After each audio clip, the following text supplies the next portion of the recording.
Assalamualaikum warahmatullahi wabarakatuh. Salam Kang, salam malam. Izinkan saya bertanya di sini mengenai syahadat Kang. Harap Kang dapatlah menjelaskan yang lebih mendalam. Di dalam begini bunyi pertanyaan saya Kang. Di dalam syahadat semasa kita menyaksikan yang ada, yang wujud, yang hadir hanyalah Allah dan Muhammad, di mana yang bersaksi dan disaksi tak pernah terpisah. Pertanyaan saya Kang, di manakah kedudukan kita apabila kita sudah lenyap, yang hadir hanya Allah? Adakah dalam persaksian itu kita dibolehkan mengaku sebagai Muhammad Rasulullah? Insya Allah Kang, itu pertanyaan saya yang pertama. Pertanyaan saya kedua Kang, begini. Sekiranya apabila kita melenyapkan diri zahir ini, dan yang hanya wujud adalah Allah, tak ada lain, hanya yang wujud Allah.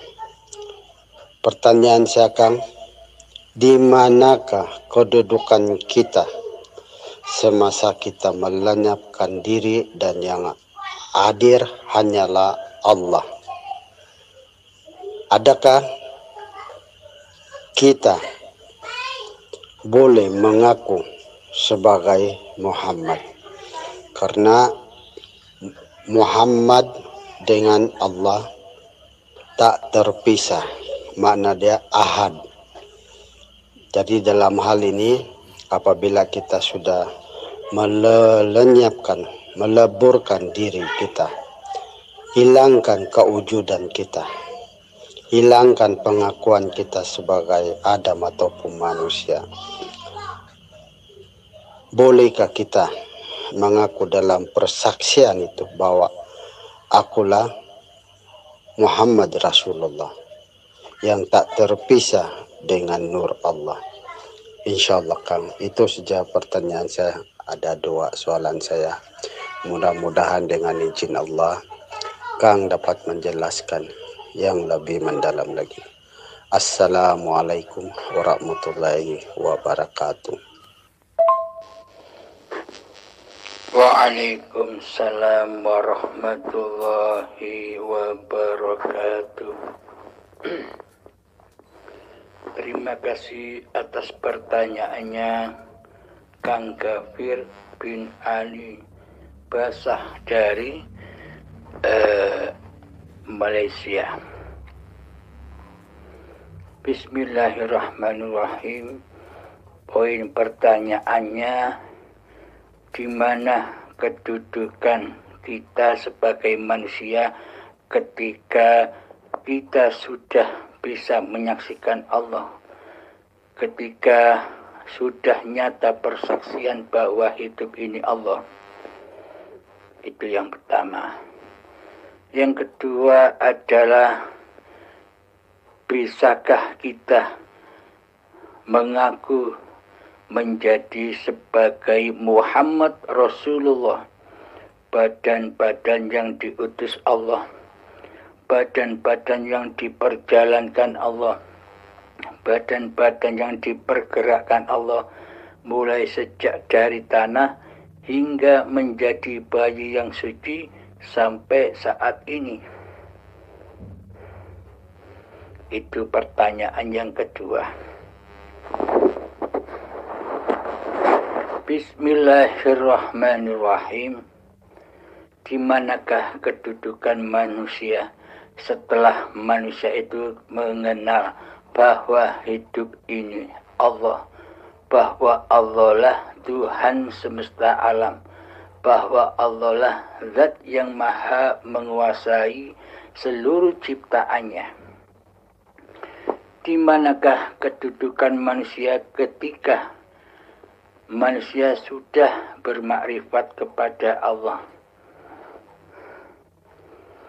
Kedudukan manusia itu ketika sudah bermakrifat kepada Allah, maka kedudukan manusia itu adalah tidak bermakrifat lagi kepada Allah. Bagaimana mungkin manusia bermakrifat kepada Allah sementara diri manusianya bersifat adam, tidak ada, gaib, diri manusianya bersifat al-maut, mati, tidak hidup. Bagaimana mungkin manusia bisa bermakrifat kepada Allah sementara diri manusianya itu gaib, tiada? Berarti kedudukan manusianya kan tidak ada. Contoh, ketika bayi yang suci terlahir ke dunia ini, ketika 47 tahun yang lalu saya Abdul Halim terlahir.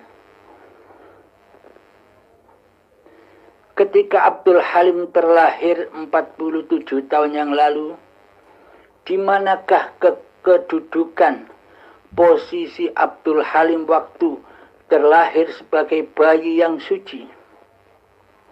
Dikatakan kullu mauludin yuladu 'alal fitrah, bahwa seluruh bayi yang terlahir ke dunia ini dalam keadaan suci, bersih, fitrah. Ketika terlahir, di manakah kedudukan Abdul Halimnya? Coba hayati sobat. Coba tafakuri. Ketika Anda semua terlahir ke dunia ini sebagai bayi yang suci, di manakah kedudukan Anda waktu itu? Apakah Anda ada? Apakah kita ada? Maka dari itu kenapa Allah menyebut seluruh bayi yang terlahir itu suci? Kenapa kok suci? Padahal bayi itu tidak pernah sholat secara syariat, tak pernah puasa, tak pernah ibadah. Karena semua sholat ibadah yang kita lakukan selama ini kan tujuannya untuk mensucikan diri, mensucikan hati. Lalu bagaimana ketika bayi itu terlahir dengan suci? Meskipun tanpa ibadah, tanpa sholat, tanpa puasa, tanpa zakat, tanpa haji, tanpa beribadah apapun, kok disebut suci? Karena waktu itu hidup dan badan ini zahir batinnya Allah sendiri yang maha suci. Jadi hidup di bayi itu Allah sebagai batinnya, dan badan di bayi itu zahirnya Allah. Maksudnya zahirnya Allah itu adalah bukti yang membuktikan bahwa Allah itu sangatlah wujud.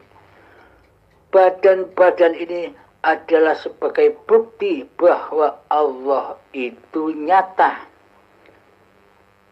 Bahwa hidup itu nyata, bukan gaib. Bila hidup itu gaib, bila hidup itu tidak nyata, bagaimana mungkin bisa menciptakan yang nyata? Bagaimana mungkin bisa menciptakan badan-badan manusia ini bila Allah gaib? Memang sifat Allah itu ada dua, zahir wal batin, nyata dan gaib. Jadi Allah itu gaib, tiada itu bagi siapa? Allah gaib, Allah tiada di hati manusia adalah bagi manusia yang masih mentuhankan diri manusianya. Ketika manusia masih mentuhankan hawa nafsunya sebagai yang wujud di hati ini,